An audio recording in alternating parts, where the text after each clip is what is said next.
Alright, what's up you guys? I'm here with the Summerslam Complete Anthology review. This is part 4, which we will be covering 1991. A lot of people say that this is their favorite SummerSlam. I think it's one of the best. I wouldn't give it the honor of having the best, but it's definitely up there. And, of course, this is known mainly for the match Made in Heaven. So what we have here, we have a lot of stuff, and it's just weird seeing a main event segment not being a match on a pay-per-view. It's interesting.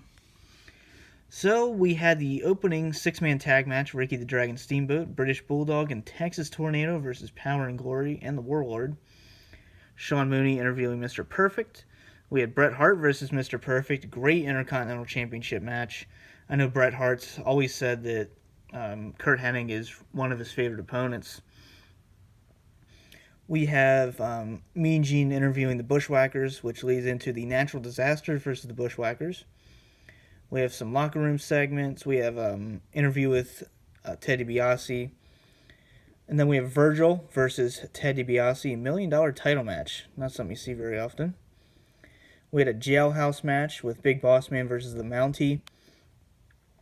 We have some interviews here with Big Boss Man, the Mountie, Bret Hart, Natural Disasters, Big Boss Man again, Macho Man. We have the Mountie goes to jail, interview with the Nasty Boys. Then we have a segment with Mountie in jail.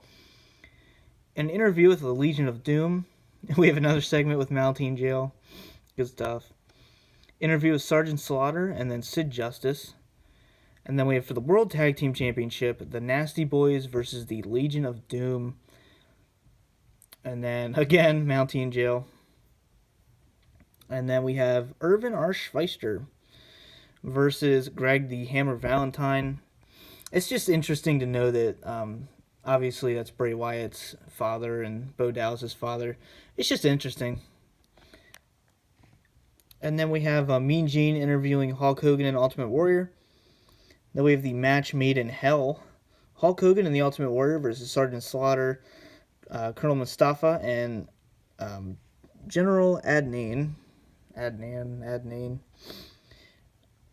then we have the flashback of Macho Man proposing to Miss Elizabeth. And then we have the match made in heaven and the only wedding to not end in destruction. We have Randy Savage and Miss Elizabeth. And they were actually on the verge of divorce at the time, which is kind of sad. I always loved them as a couple.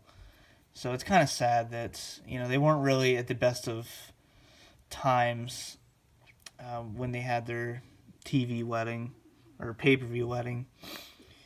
And this is also known for when Ultimate Warrior supposedly held up Vince McMahon for a large sum of money, and then he was fired directly afterwards, and he wouldn't come back until the next year at WrestleMania.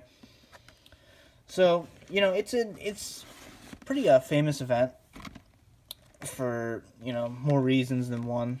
So, I like SummerSlam 1991. It's probably my favorite so far out of the early, the Volume 1 here.